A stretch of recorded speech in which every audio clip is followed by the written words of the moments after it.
Evangelho segundo João, capítulo 3, versículos 1 a 21, diz assim a palavra de Deus. Havia entre os fariseus um homem chamado Nicodemos, um dos principais dos judeus. Este de noite foi até Jesus e lhe disse: Rabi, sabemos que o Senhor é mestre vindo da parte de Deus, porque ninguém pode fazer estes sinais que o Senhor faz, se Deus não estiver com ele. Jesus respondeu: em verdade lhe digo, que se alguém não nascer de novo, não pode ver o reino de Deus. Nicodemos perguntou: como pode um homem nascer sendo velho? Será que pode voltar ao ventre materno e nascer uma segunda vez? Jesus respondeu: em verdade lhe digo, quem não nascer da água e do Espírito não pode entrar no reino de Deus. O que é nascido da carne é carne, e o que é nascido do Espírito é Espírito. Não fique admirado por eu dizer: vocês precisam nascer de novo. O vento sopra onde ele quer. Você ouve o barulho que ele faz, mas não sabe de onde ele vem, nem para onde vai. Assim é todo o que é nascido do Espírito. Então Nicodemos perguntou: como pode ser isso? Jesus respondeu: você é mestre em Israel e não compreende estas coisas? Em verdade lhe digo, que nós falamos do que sabemos e damos testemunho do que vimos, mas vocês não aceitam o nosso testemunho. Se vocês não creem quando falo sobre coisas terrenas, como crerão se eu lhes falar sobre as celestiais? Ora, ninguém subiu ao céu, a não ser aquele que de lá desceu, o Filho do Homem. E assim como Moisés levantou a serpente no deserto, assim também é necessário que o Filho do Homem seja levantado, para que todo que nele crê tenha a vida eterna. Porque Deus amou o mundo de tal maneira que deu o seu Filho unigênito, para que todo que nele crê não pereça, mas tenha a vida eterna. Porque Deus enviou o seu Filho ao mundo, não para que condenasse o mundo, mas para que o mundo fosse salvo por ele. Quem nele crê não é condenado, mas o que não crê já está condenado, porque não crê no nome do unigênito Filho de Deus. A condenação é esta: a luz veio ao mundo, mas os homens amaram mais as trevas do que a luz, porque as suas obras eram más. Pois todo aquele que pratica o mal detesta a luz e não se aproxima da luz, para que as suas obras não sejam reprovadas. Quem pratica a verdade se aproxima da luz, para que as suas obras sejam manifestas, porque são feitas em Deus. Oremos. Pai amado, Pai bendito, te louvamos e agradecemos, Senhor, pelo privilégio de nos reunirmos essa manhã. Te agradeço pela vida de cada irmão, de cada irmã, que venceu os desafios da chuva, às vezes da dificuldade de condução. Senhor, para que o Senhor fosse glorificado junto com a igreja aqui, junto com as nossas vidas. Obrigado, ó Deus amado, Pai bendito, por estarmos aqui nessa manhã para te louvar, para te cultuar, para engrandecer o teu nome. Senhor, fala aos corações, livra-nos de toda interferência, Senhor, pois sabemos que há uma batalha travada, Senhor, que Satanás não se alegra quando o teu povo se reúne para cultuar, quando pessoas decidem buscar ao Senhor, ouvir a tua palavra. Mas como diz a tua palavra, maior é aquele que está em nós do que o que está no mundo. Então abençoa-nos nessa manhã, fala poderosamente aos corações para a glória do teu nome, em nome de Jesus. Os irmãos podem sentar.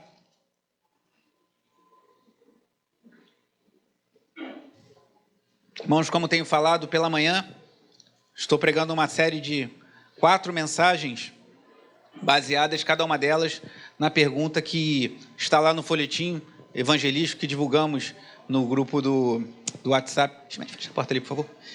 Divulgamos no grupo do WhatsApp esses dias e usamos ontem, imprimimos algumas cópias na nossa evangelização, que é baseada em 4 perguntas simples, mas essenciais, como está no folheto, e que nos guiam na hora de você evangelizar pessoas. Qual é a origem do mundo? Também está no nosso boletim. Se você pegou o nosso boletim, você vai ver que essas perguntas também estão no texto de capa. Qual é a origem do mundo? E aí falamos da criação, que Deus criou todas as coisas. Qual é o maior problema do mundo? Falamos da queda, Gênesis capítulo 3, foi a pregação de domingo passado pela manhã. Qual é a solução para o mundo? Que falaria agora nessa manhã. E qual é o destino do mundo? E aí falamos da consumação de todas as coisas, da volta de nosso Senhor e Salvador Jesus Cristo, quando Ele estabelecerá novos céus e nova terra. Hoje falarei da terceira dessas 4 perguntas. E ontem eu falava para o pessoal, se você quiser usar esse folhetim para evangelizar, o mesmo boletim, fique à vontade. E talvez você fale para a pessoa que são 4 perguntas, mas a pessoa vai ver no boletim que tem 5. E talvez ela pergunte, mas você falou que são 4, mas aqui tem 5 perguntas. Porque a 5ª pergunta é uma pergunta de cunho pessoal. Qual é a sua resposta ao Evangelho? Porque um dia cada um de nós responderá diante de Deus sobre a nosso aceite ou não da mensagem de salvação. Mas hoje eu falarei sobre qual é a solução para o mundo. Muitos responderão a essa pergunta dizendo que são reformas sociais, melhorias na educação, melhorias na saúde. Uns dirão que é ter mais Estado, o Estado dominando mais áreas e controlando mais a vida das pessoas. Outros dirão que é ter menos Estado, o Estado menos atuante, e as pessoas tendo mais liberdade para agir. Outros vão dizer que uma solução boa para o mundo são as organizações não governamentais, pessoas que se reúnem para ajudar e melhorar os problemas do mundo. Mas nós, como cristãos, sabemos que esses problemas podem ajudar e, como cristãos, podemos até nos envolver, nos engajar nessas iniciativas. Precisamos de cristãos sérios, comprometidos com Deus na política. Precisamos de cristãos sérios, comprometidos com Deus, trabalhando, por exemplo, como assistentes sociais. Amém, Shirley? Precisamos de cristãos trabalhando com a saúde física e mental das pessoas, pessoas que têm laborado na área de saúde e têm ajudado muitas pessoas, como temos exemplos aqui de irmãos que têm ajudado, indicando médicos, conseguindo medicações. Tudo isso é válido. E como cristãos, onde a igreja entrou, onde aconteceram avivamentos, reformas, como na Suíça de João Calvino, quando ele atuou lá em Genebra, você vê também reformas sociais, você vê também a igreja fazendo diferença na vida das pessoas. Há igrejas que chegam a localidades onde há muita violência, muito consumo de álcool, e a igreja, ao chegar naquele lugar, começa a crescer e expandir, e os bares vão se fechando, as pessoas vão se libertando do vício de álcool. Há um impacto social da igreja na vida das pessoas e das comunidades, nós cremos nisso. Mas essa não é a solução para o problema do homem. O problema do homem é mais profundo, é mais radical, no sentido radical vem da palavra raiz, que está na raiz de nossa existência. Esse texto que lemos agora de João capítulo 3, muito conhecido especialmente por conta do versículo 16, ele é um texto essencial para entendermos o problema raiz. Não é o único, mas é um texto essencial para entendermos a raiz dos nossos problemas, para entendermos por que o mundo é tão confuso, por que as pessoas são egoístas, por que há tantos problemas diante de nós, tantos problemas próximos a nós, tantos problemas longe de nós, como guerras que estão acontecendo lá na Rússia contra a Ucrânia, lá em Israel. E há problemas próximos a nós e há problemas em nós, quando reconhecemos que somos falhos e pecadores e também precisamos da graça e misericórdia de Deus. Esse texto nos dá uma luz, nos dá uma direção.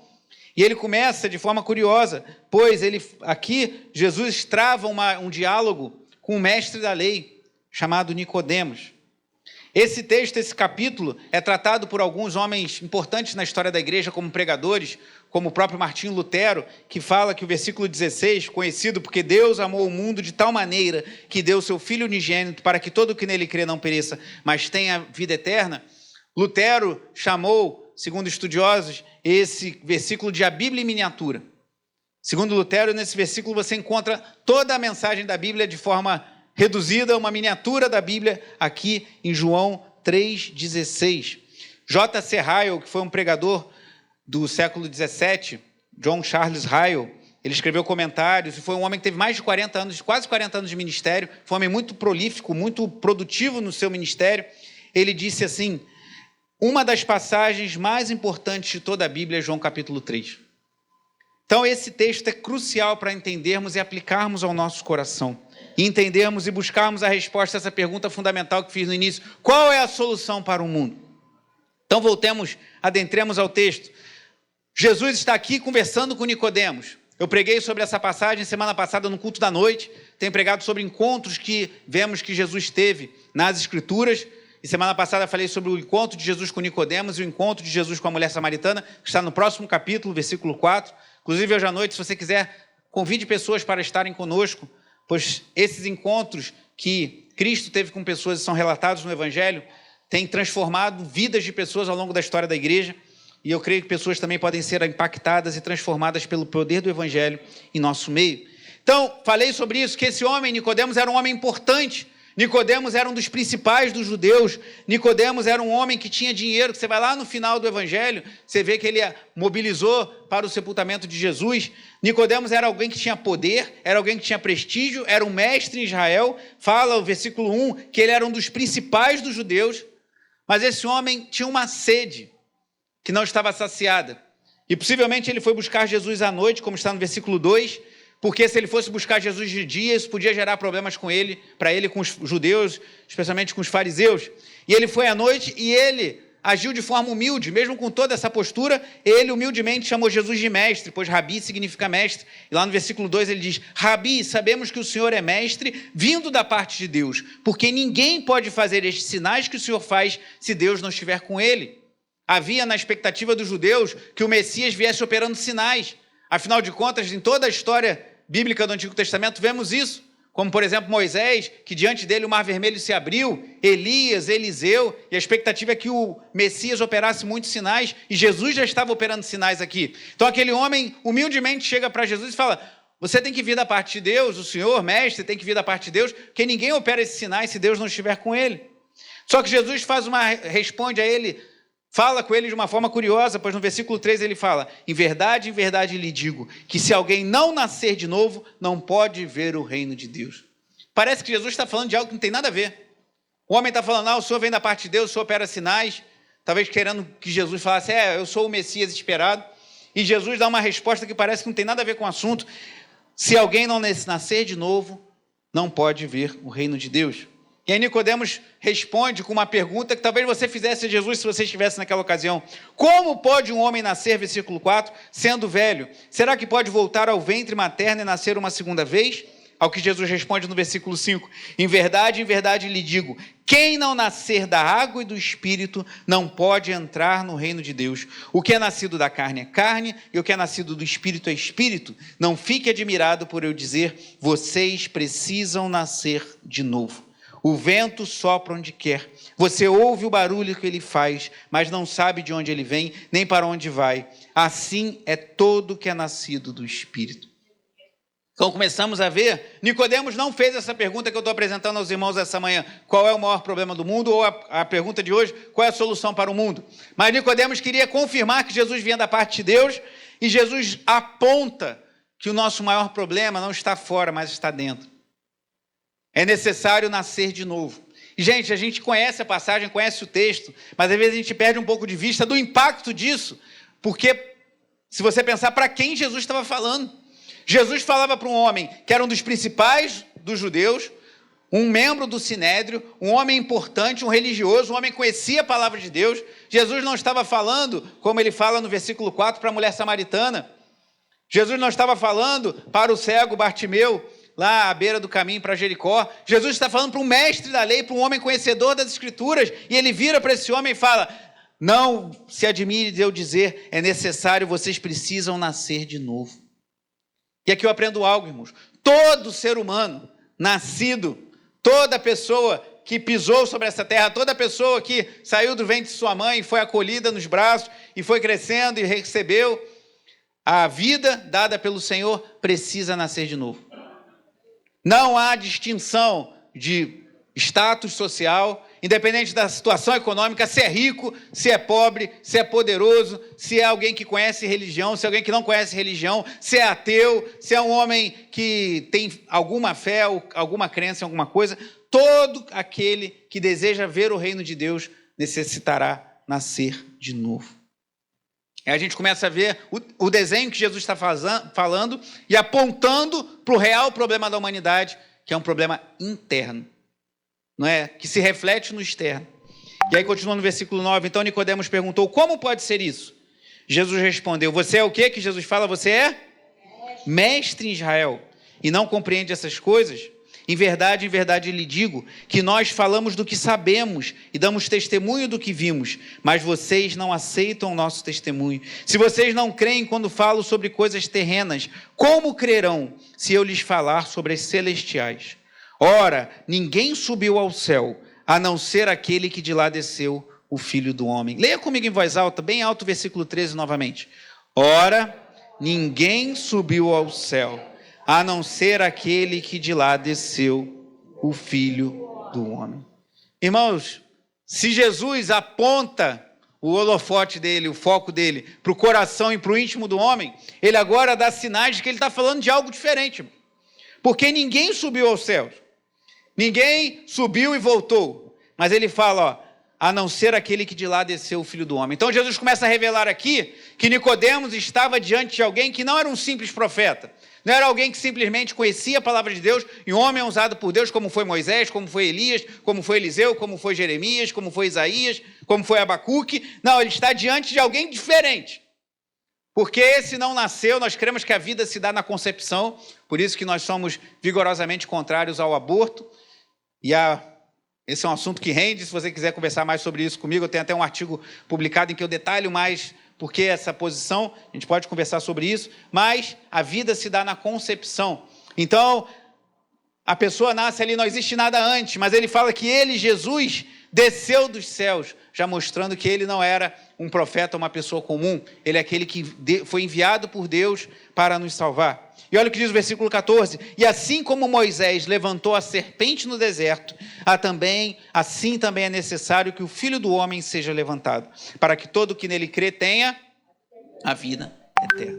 Então Jesus falou, o problema é no interior, precisamos nascer de novo, ter um novo nascimento da água e do Espírito, algo que vai além do nosso nascimento físico. Jesus falou, olha, o Filho do Homem veio do céu, e agora ele fala, esse Filho do Homem vai ser levantado, e todo que nele crê terá a vida eterna. O que significa isso? Ele diz que Moisés levantou a serpente no deserto. Vá comigo em Números 21. Volte lá no início das Escrituras, livro de Números, capítulo 21.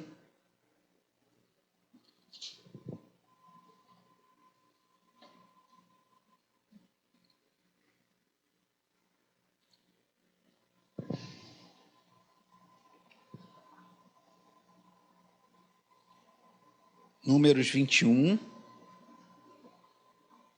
a partir do versículo 4.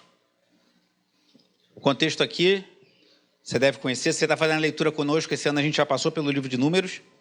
Alguns livros do Antigo Testamento nós vamos ler no segundo ano, que será ano que vem.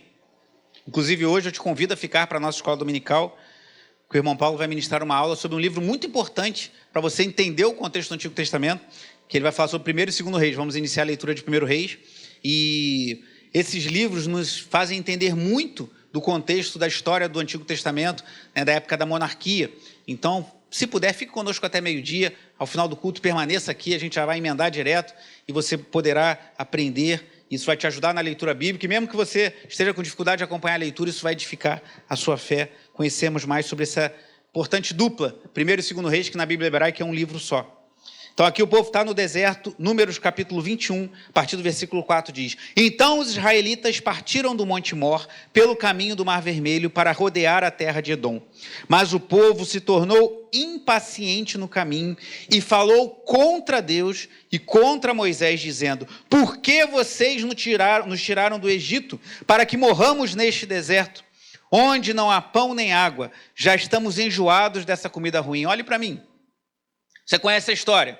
Deus operou maravilhas lá no Egito, as 10 pragas, Deus libertou o povo, trouxe o povo com braço forte, mão estendida, ali à beira do Mar Vermelho. Deus abriu o Mar Vermelho, o povo atravessou, Êxodo capítulo 14, chegou do outro lado, fez uma festa, uma celebração, cantaram, louvaram ao Senhor, que Deus fechou o mar em cima dos egípcios, e aí o povo adentrou o deserto. E no início estava tudo em festa, tudo legal, mas logo à frente o povo já murmura, quem chega num lugar que a água era amarga, e assim vai a história do povo de Deus, está caminhando e começa a reclamar, por que o Senhor nos trouxe para esse caminho, por que Moisés, vocês nos tiraram do Egito para a gente morrer nesse deserto? E Deus, por hora, como aconteceu, mandou as codornizes, mandou o maná, e tem hora que Deus mandava o juízo, e é o que acontece nesse episódio, versículo 6, perdão. Então o Senhor mandou para o meio do povo cobras venenosas que mordiam o povo, e morreram muitos do povo de Israel. Então o povo foi a Moisés e disse, nós pecamos, porque falamos contra o Senhor e contra você. Ora ao Senhor, pedindo que ele tire de nós as cobras. Só um parênteses aqui. Você viu pessoas assim? Eu já vi muitas vezes. Você fala com a pessoa, conserte seu caminho com Deus, volte para o Senhor, aprenda da palavra de Deus. Deus é misericordioso, Deus é amor, mas Deus é fogo consumidor. Cuidado, que você está indo por um caminho perigoso. A pessoa, não quero saber de nada não. Vai, cuida da tua vida, deixa eu viver minha vida, e vai fazer um monte de besteira. Aí quando o cerco aperta, quando o negócio fica difícil, quando a pessoa começa a passar dificuldade, ela volta para você, você pode orar por mim? Aí vem aquela na ponta da língua, aquela vontade, mas eu mandei tu não fazer isso, por que você fez? Agora eu não vou orar não, mas não faça isso. Ore, faça como Moisés, interceda. Lembre-se que o Senhor faz isso com a gente direto, irmãos. Frequentemente nós erramos, nós falhamos, e a gente vai diante de Deus, e Deus não nos rejeita. Então não rejeita a pessoa, fale o que tiver que ser dito, fala, se for o caso, né? Tem hora que você não vai falar nada, tem hora que você não vai falar, eu não te falei, e tem hora que você vai falar, e tem hora que você não vai falar, simplesmente vai orar. Mas oriente, fale, olha, busca o Senhor, fortaleça, olha o que dá quando você se afasta dos caminhos do Senhor. Mas ore, interceda por essa vida diante de Deus e peça que ela se acerte diante de Deus em definitivo. E foi o que Moisés fez aqui no versículo 7 ainda. Então Moisés orou pelo povo. O Senhor disse a Moisés, faça uma serpente e coloque sobre uma haste. Quem for mordido e olhar para ela viverá. Moisés fez uma serpente de bronze e a pôs sobre uma haste. Quando alguém era mordido por alguma cobra, se olhava para a serpente de bronze e ficava curado. Olha que interessante. Deus não mandou Moisés fazer uma medicação. Olha, vou te dar um antídoto aqui, uma vacina para picadas de cobra. Embora nós não sejamos contrários ao bom uso da medicina, cremos que a medicina é a inspiração de Deus. Deus inspira os homens para nos abençoarem por meio da medicina. Devemos orar e creio que Deus cura ainda hoje. Mas Deus cura de forma sobrenatural, como já vimos, muitos testemunhos, e Deus cura também por meio da sabedoria que Ele mesmo dá aos homens por meio da medicina. Mas Deus não deu uma poção, Deus não deu uma fórmula, Deus mandou que Moisés esculpisse uma serpente, colocasse numa haste e levantasse. E à medida que as pessoas fossem picadas pelas cobras, que eram resultado do pecado e do juízo de Deus sobre aquele povo, elas olhavam para aquela serpente e eram curadas. Olha que curioso. Não precisavam tocar na serpente, não precisavam ir até a serpente, não precisavam pedir que Moisés orasse por elas, basta que elas olhassem para a serpente e elas viviam. E aquele que era mordido por alguma cobra, diz o versículo 9, se olhasse para a serpente de bronze, ficava curado. O povo de Deus é tão complicado, irmãos, e deixe-me lembrar que nós somos o povo de Deus, não é só o Israel, não. Que se você for lá na frente, no livro de Reis, Paulo, que vamos aprender hoje, essa serpente aparece de novo. Mas ela não aparece como um instrumento de bênção, mas de maldição. No dia das muitas reformas, eu estou fazendo propaganda direta para estimular o pessoal a ficar com essa aula, eu creio que vai ser muito boa, vai abençoar a sua vida. No dia das reformas, de um dos reis, que foi um bom rei, embora tenha tido seus erros depois, o rei Ezequias, nos dias da sua reforma, lá em 2 Reis, capítulo 18, não precisa abrir, eu só vou ler, a gente ganhar... voltar lá para João, mas em 2 Reis 18, no início do capítulo, diz que Ezequias fez o que era reto aos olhos do Senhor, segundo tudo que Davi, seu pai, havia feito. E diz ainda 2 Reis 18:4, removeu os lugares altos, quebrou as colunas e derrubou o poste da deusa Azerá. São símbolos de idolatria. Então ele quebrou toda a idolatria a outros deuses. Até aí tudo bem, era esperado, porque a gente sabe que o povo de Deus se afastava e adorava outros deuses, e Ezequias veio quebrando tudo, reformando, purificando o culto a Deus. Mas continua o texto. Também fez em pedaços a serpente de bronze que Moisés havia feito. Por que Ezequias fez isso? Deus mandou Moisés fazer uma serpente, levantar a serpente funcionou, as pessoas olhavam para a serpente e eram curadas, e agora está falando que o rei Ezequias, que era um bom rei, fazendo uma reforma espiritual em Judá, ele despedaça aquela serpente. O texto responde, os filhos de Israel chamavam essa serpente de Neustã, e até aquele dia lhe queimavam incenso. Olha como é o coração humano. Deus mandou Moisés fazer a serpente. Deus mandou a serpente ser hasteada. Deus mandou que olhasse para a serpente. Deu tudo certo. Aí o povo atravessou o deserto, chegou na terra prometida. Toda a história que você vai ouvir hoje na nossa aula, lá já do período dos reis. Muitos séculos depois, já nos dias de Ezequias, o povo adorava a serpente. Gente, como o coração humano é duro. E aí Ezequias teve que despedaçar aquelas serpentes que eles estavam acendendo incenso. Cuidado com a religiosidade no meio do povo de Deus. Às vezes tem gente que acha que a oração do pastor é mais poderosa. Tem gente que, se o pastor não orar no dia do seu aniversário, fica muito chateada porque a oração do pastor não é mais poderosa. Sinto dizer. O pastor é um homem falho como você, necessitado da graça de Deus, tem um chamado de Deus para ministrar sobre a igreja. Mas isso é quase catolicismo romano, só que ao invés de chamar de padre, chama de pastor. O pastor é chamado por Deus para ministrar e deve zelar com a sua vida, mas a oração do pastor não é mais poderosa do que a sua. O pai é o sacerdote da sua casa, então ore você pelos seus filhos, e o pastor deve orar também, mas não acenda incenso para Neustã. Não crie coisas que a Bíblia não nos autoriza. A Bíblia manda termos pastores, a Bíblia manda nos reunirmos, a Bíblia manda orarmos uns pelos outros, e a Bíblia diz também que Deus derrama dons sobre a igreja. Então tem pessoas que vão orar por pessoas que você nem conhece aqui, pessoas que são, entre aspas, invisíveis na comunhão, na congregação, e que são poderosamente usadas por Deus no meio do povo de Deus, com dons espirituais, e assim deve ser, irmãos. Então não acenda incenso para Neustã, não idolatre, não traga aquilo que Deus trouxe para ser bom. Estou falando do pastor, mas tem muitas coisas. Tem gente que idolatra cantor, idolatra pregador, idolatra música. Aquela música mudou a minha vida. Deus pode usar uma música, mas o que muda a nossa vida é o Espírito Santo do Senhor. Aquele que tem nos lavado. E aí, nascidos da água e do Espírito, temos novidade de vida. Então, cuidado com os incensos acesos a Neustã, a idolatria no meio do povo de Deus, com aquilo que Deus usou para a sua glória, e que não mais deve ser usado assim. As tradições, honramos as tradições. É importante lembrarmos que somos uma igreja que não tem 2 anos, nem 20 anos, nem 200 anos, mas tem 2000 anos. Então, olhamos para trás e aprendemos com aqueles que semearam, muitas vezes com sangue, os pais da igreja, os reformadores. Estamos no mês em que é celebrado o dia da reforma, dia 31 de outubro, e nos alegramos em ver a vida de homens como Martinho Lutero, que no dia 31 de outubro de 1517 pregou as suas 95 teses lá na capela da igreja em Wittenberg, na Alemanha. Honramos homens e mulheres que batalharam pela vida da igreja e honramos as tradições. Mas alguém disse, deixa eu ver se eu vou lembrar a frase, que tradicionalismo é a fé morta dos que já viveram e tradição é a fé viva dos que já morreram. Então, tradicionalismo é você pegar alguma coisa que funcionou no passado e querer fazer sempre do mesmo jeito. A fé morta daqueles que já viveram. Mas o respeito saudável às tradições é você honrar a fé viva daqueles que já morreram. Então, há muito a aprender com a tradição, mas não pode virar um incenso aceso a Neustã. Voltando lá a João capítulo 3. Mas o que isso tem a ver com o que Jesus está falando? O que essa história da serpente nos ensina sobre a pessoa e a obra de Jesus, nosso Salvador? Voltando lá a João 3,14, que já lemos, ele diz: assim como Moisés levantou a serpente no deserto, assim também é necessário que o Filho do Homem seja levantado, para que todo que nele crê tenha a vida eterna. A analogia é muito clara. Os israelitas picados pelas serpentes, que vieram por causa do pecado do povo, da murmuração, da reclamação, embora Deus estivesse ali com eles, picava o povo e aí olhava para aquela serpente e era curada. Nós sofremos por causa do nosso próprio pecado, por causa do juízo de Deus sobre o nosso pecado, pois todos nós somos pecadores. E aí Deus faz com que Jesus seja hasteado na cruz, Jesus seja levantado, seu sangue derramado. E ao olharmos para Jesus, temos a salvação, a vida eterna. Assim como olhavam para a serpente e eram curados das picaduras das serpentes, a serpente de bronze, olhavam. Assim olhamos para Jesus, pendurado, morto, sofrendo numa cruz e depois morto.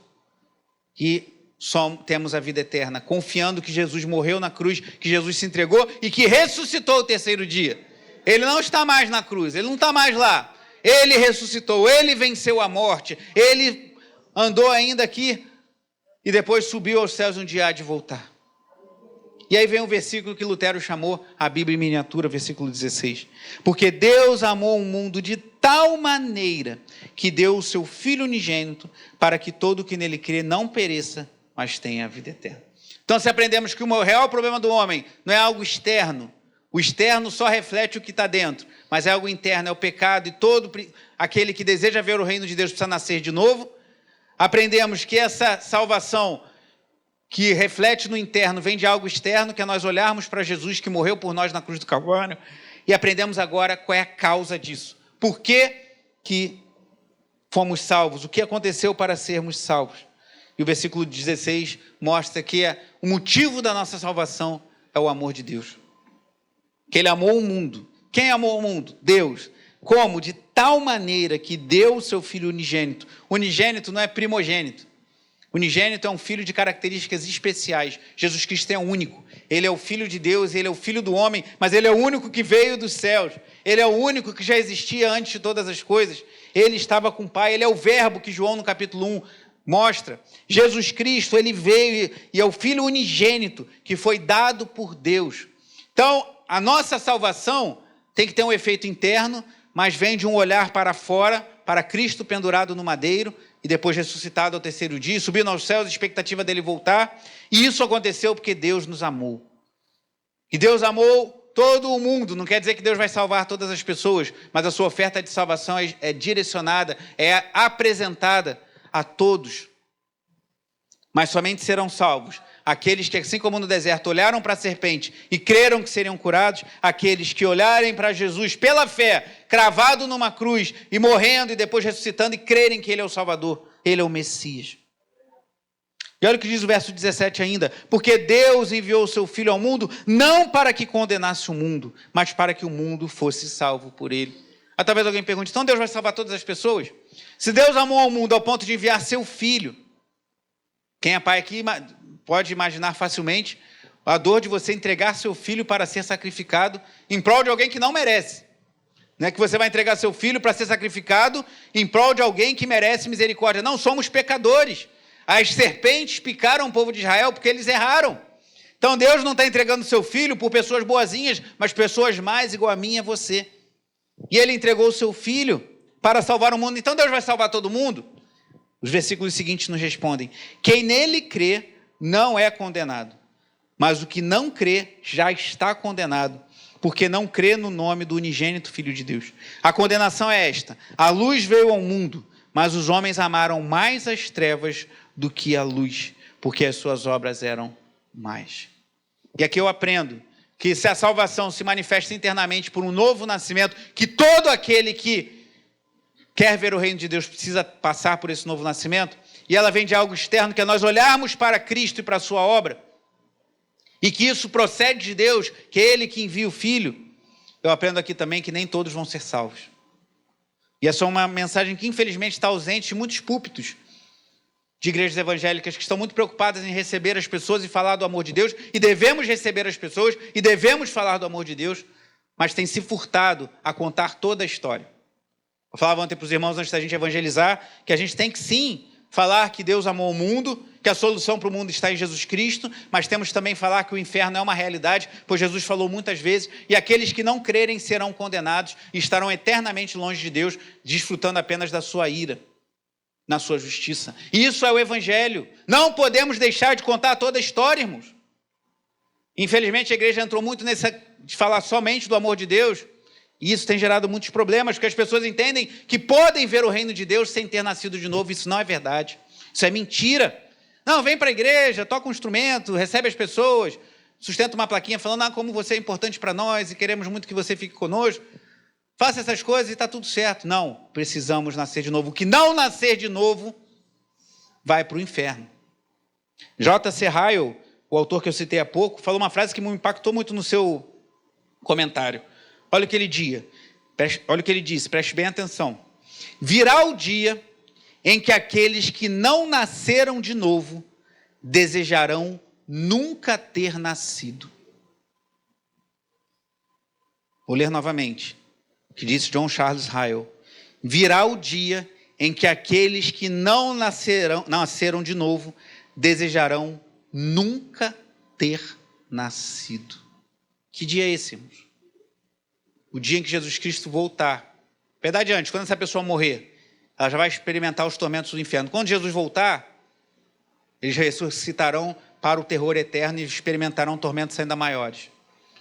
E eles desejarão nunca ter nascido. Isso é muito sério, irmãos. A gente está falando de vida eterna e de morte eterna. Mas eu tenho que pagar minha conta de luz. Ore, trabalhe, estude. E peça a Deus graça. Mas eu tenho que cuidar do meu cachorro, eu tenho que cuidar da minha casa. Cuide, honre o seu trabalho. Mas há algo maior em jogo, a vida eterna. Aquele que não nascer de novo, aquele que não colocar seus olhos sobre aquele que foi levantado, a semelhança da serpente no deserto, Jesus Cristo foi levantado na cruz, que não crê que Ele é o Salvador, que não crê que é um pecador necessitado de graça como eu e você, todos nós somos, e não nascer de novo, não vai ser salvo. É o que Jesus fala. Então, quando alguém falar para você, mas Deus é amor, olha que texto lindo, João 3,16, Deus amou o mundo de tal maneira que enviou o seu Filho para que todo que nele crê não pereça, mas tenha vida eterna. E ainda fala depois, no versículo 17, que Deus enviou o seu mundo, não para condenar o mundo, mas para que o mundo fosse salvo por ele. Olha que lindo, que maravilhoso. Você fala, verdade, glória a Deus pelo seu amor, pela sua graça, pela sua compaixão, que é a fonte da nossa salvação. Mas você precisa continuar lendo o texto, porque ele diz que quem nele não crê, já está condenado. E por que as pessoas são condenadas? Pelo que eu li no versículo 19, que as pessoas amam mais as trevas. Ouça isso que eu vou te dizer, irmãos. Ore por pessoas, jejue pela salvação de pessoas, pregue o evangelho a pessoas, ame pessoas, mas saiba que existem pessoas que vão amar mais as trevas.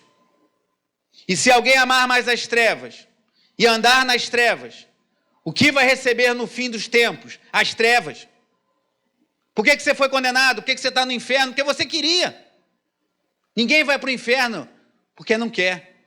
A pessoa quis as trevas. A pessoa quis a ira de Deus. A pessoa quis a condenação de Deus e ela só recebeu o fruto das suas ações.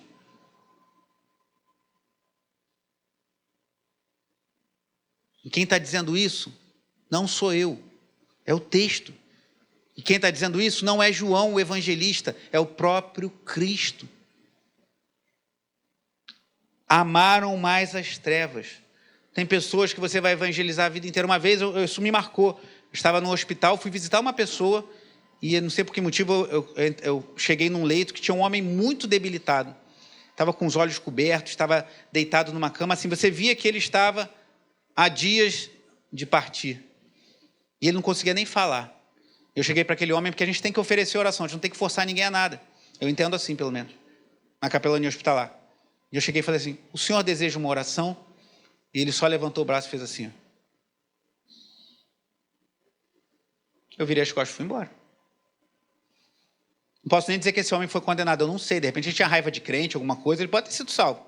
Mas naquele momento ele rejeitou uma oferta de salvação. Tem pessoas que vão rejeitar, que vão amar mais as trevas e você não vai poder fazer nada. A não ser orar, clamar, jejuar, que Deus tenha misericórdia.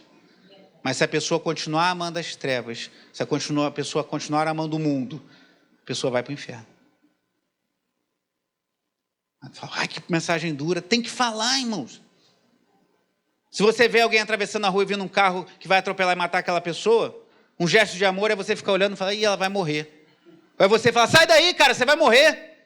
Tem que falar. Se você ama, você fala. Se você não fala, você não ama. Se você não alerta para a realidade do inferno, você não ama a pessoa que você se furta a falar. Quem amar as trevas, passará a eternidade nas trevas. Quem rejeitar a oferta do Filho unigênito de Deus, quem calcar aos seus pés o Filho de Deus, sofrerá o seu juízo eternamente.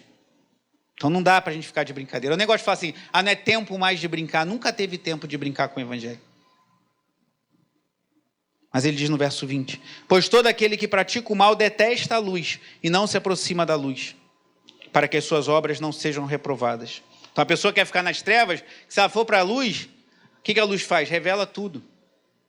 Então vai ficar claro que ela está nas trevas. Então ela quer mais ficar fora da luz. Mas o versículo 21 diz, quem pratica a verdade se aproxima da luz, para que as suas obras sejam manifestas, porque são feitas em Deus.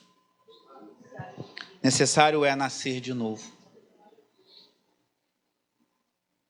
João 3,16 não é uma ode, uma exaltação somente ao amor de Deus, também o é. Mas é uma Bíblia em miniatura que fala que Deus amou, a fonte da nossa salvação não somos nós mesmos. Nós não podemos salvar a nós mesmos. Nós somos salvos porque Ele nos amou.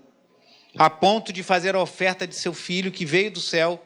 E assim como a serpente foi levantada no deserto, Ele foi ser levantado no madeiro para morrer em meu lugar e em seu lugar. É sim um anúncio do amor de Deus, mas também do juízo de Deus sobre aqueles que rejeitarem essa mensagem. E se você ouve essa mensagem aqui, ou por meio de uma transmissão, você não tem mais escolha. O Evangelho foi exposto.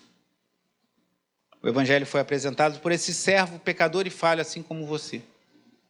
E se você descansava na desculpa de que, mas eu nunca ouvi, pelo menos nessa manhã você ouviu o Evangelho. Então, no último dia, se você amar mais as trevas, Pelo menos isso você poderá ouvir da parte do Senhor. No dia 20 de outubro de 2024, numa pequena igreja, uma pregação breve e simples, eu ouvi que aquele que não crê que Jesus Cristo é o Senhor e não colocar nele a sua confiança, vai para o inferno. E eu não criei, eu amei mais as trevas, agora eu passarei a eternidade nas trevas.